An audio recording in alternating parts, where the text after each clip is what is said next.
La Conmebol sorprendió con varios cambios en la Copa Sudamericana que se empezarán a aplicar desde 2021. ¿Ayudarán a revitalizar este torneo? ¿Lo harán más atractivo o es un paso atrás? Tal vez un poco de todo, y por eso lo analizamos con la tradicional mirada de los 5 pecados y virtudes de Palabra de Gol.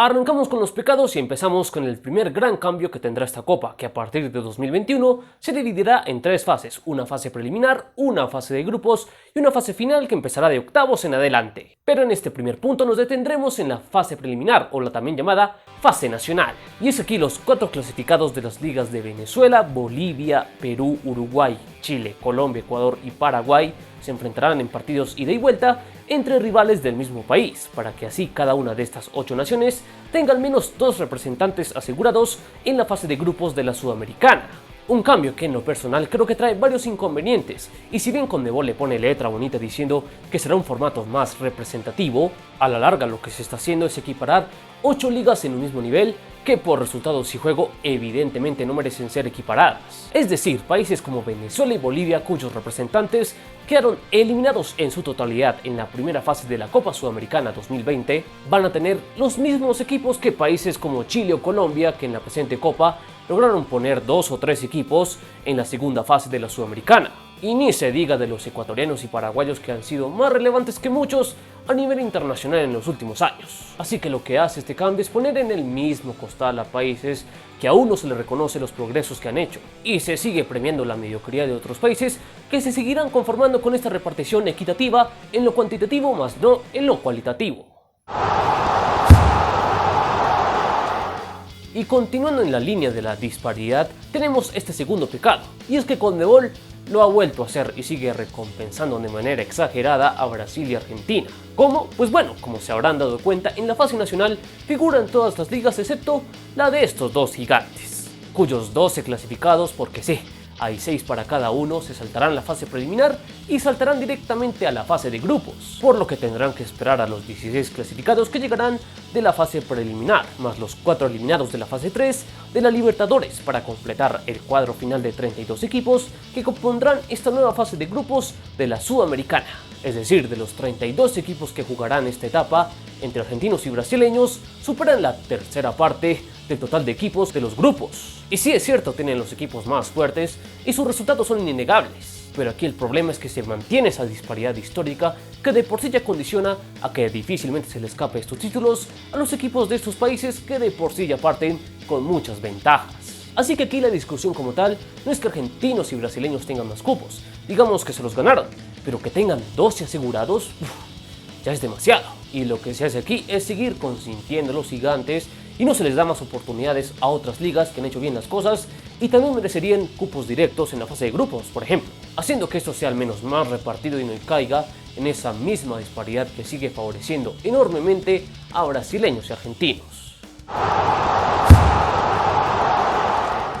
Continuamos con los problemas de este nuevo formato, y si bien el hecho de que se le agregue una fase de grupos a la Sudamericana tiene sus ventajas, el detalle aquí es que solo el mejor de la fase de grupos clasificará a los octavos de final, por lo que los 8 clasificados de esta etapa se medirán a los terceros de la fase de grupos de la Libertadores, que continuarán bajando la Sudamericana para así completar los octavos de final, por lo que al haber solo un clasificado por zona, es muy probable que varios de estos grupos se definan rápidamente y tengamos hasta varias jornadas de relleno donde ya no haya nada en juego. Pero bueno, es una posibilidad, y es cierto que tal vez haya casos donde hasta en la última fecha haya 3 o 4 equipos que tengan chances de clasificar.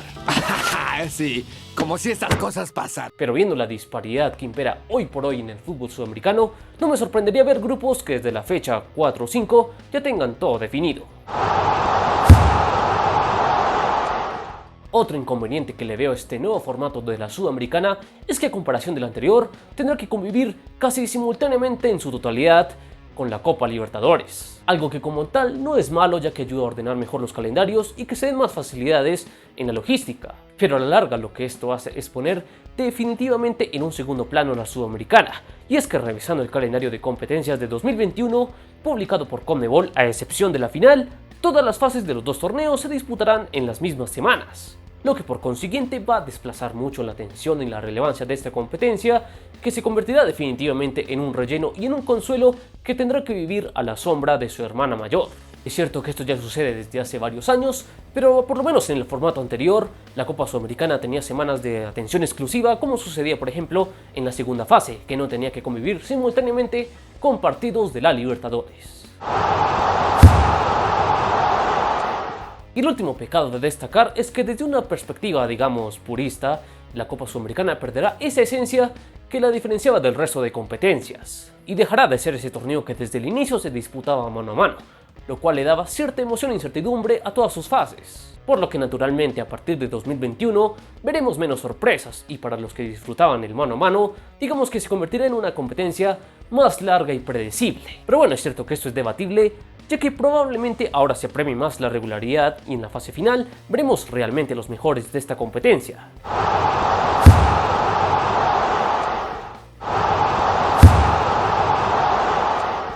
Pero bueno, no todo es malo en esta renovada Copa Sudamericana. Tiene sus puntos positivos, como por ejemplo darle el cupo directo en la fase de grupos a los 4 eliminados de la fase 3 de la Copa Libertadores, ya que si recordamos, hoy por hoy ese privilegio solo lo tienen los 2 mejores eliminados de esta fase, lo que pienso que resultaba injusto para algunos equipos que en algunos casos por detalles se perdían toda posibilidad de disputar competencias internacionales por el resto del año, a pesar de que en su liga habían hecho los méritos suficientes para entrar en puestos de fase previa de Copa Libertadores, los cuales naturalmente denotan que son superiores a los que entran a la Sudamericana. Así que sí, es un consuelo, pero no deja de ser válido para reconocer el trabajo de equipos que habían hecho los méritos para entrar en competencias internacionales, pero que por un par de partidos perdían toda posibilidad de hacerlo. Continuamos con el vaso medio lleno de esta Copa Sudamericana, y si bien antes dije que en la fase de grupos el hecho de que solo se clasifique el campeón de grupo hace que esta etapa se convierta en algo predecible y de relleno, no se puede negar que también va a haber casos en donde la competitividad va a aumentar, ya que va a haber menos margen de error y las necesidades van a hacer que los equipos apelen menos a la especulación y salgan más a buscar los partidos y los puntos, por lo que no hay que dejar de reconocer que el cupo único a octavos de final en ciertos casos va a aumentar el hambre de triunfos, y esto en definitiva lo que hace es mejorar el espectáculo. Otra cosa positiva de la fase de grupos es que esta competencia va a ser más constante a lo largo del año, y es que el hecho de esperar a que bajen los terceros de la fase de grupos de la Copa Libertadores hacía que la Copa Sudamericana se tomara bastante tiempo para definir su primera ronda. De hecho, en 2019, en marzo, abril y mayo, se jugaron las 2 primeras rondas de la Sudamericana, es decir, 3 meses para disputar, ¿qué? 4 partidos, algo que naturalmente empeoró este año, ya que por todas las causas que conocemos, recién 8 meses después la Copa Sudamericana va a retomar su actividad, después de que terminara por allá aquel 27 de febrero. Por lo que con la fase de grupos esta competencia va a adquirir más ritmo, y esto a la larga beneficia a los equipos para que no tengan que pausar tanto y prácticamente disputar 2 partidos al mes como sucedía con el formato anterior. Como verán, el hecho de añadir más equipos y una fase de grupos hace que la competencia tenga más partidos. Concretamente, en el formato actual se disputan 105 partidos en total, pero con los cambios que van a haber, esta competencia pasará a tener 157 encuentros, lo que equivale a algo más de 50 partidos extra con este nuevo formato, por lo que naturalmente lo recaudado en términos de derechos de televisión, patrocinadores y si es posible taquilla, hace que se incremente. Entonces, por ejemplo, el hecho de que haya una fase de grupos hace que 32 equipos al menos se aseguren 6 partidos de competencia internacional, y con eso todas las oportunidades económicas que ello significa. Aunque de momento la CONMEBOL no ha oficializado este tema de los premios, pero como viene manejando el tema, es algo que probablemente anuncie en su momento. Y por último, si bien en lo personal no soy muy amigo de esa fase nacional, es reconocer que es una medida lógica y adecuada para los tiempos que estamos viviendo, donde no es tan conveniente exponer a los equipos a viajes internacionales más de lo necesario. Así lo que hace hoy por hoy esta fase preliminar es ahorrar un montón de cuestiones logísticas y de salubridad, que hoy por hoy son muy delicadas y que la competencia le pueden ahorrar más de un dolor de cabeza. Además, a la larga, esta fase actúa como un filtro para que veamos realmente los equipos mejor preparados de cada país, aunque es cierto que algunas ligas merecen más cupos que otras, pero bueno, esta discusión ya la tuvimos más atrás. Y estos fueron los 5 pecados y virtudes del nuevo formato de la Copa Sudamericana 2021. ¿Qué piensan de estos cambios? ¿Beneficiarán o perjudicarán más a la otra mitad de la gloria? Los leemos en los comentarios y será hasta la próxima aquí en Palabra de God.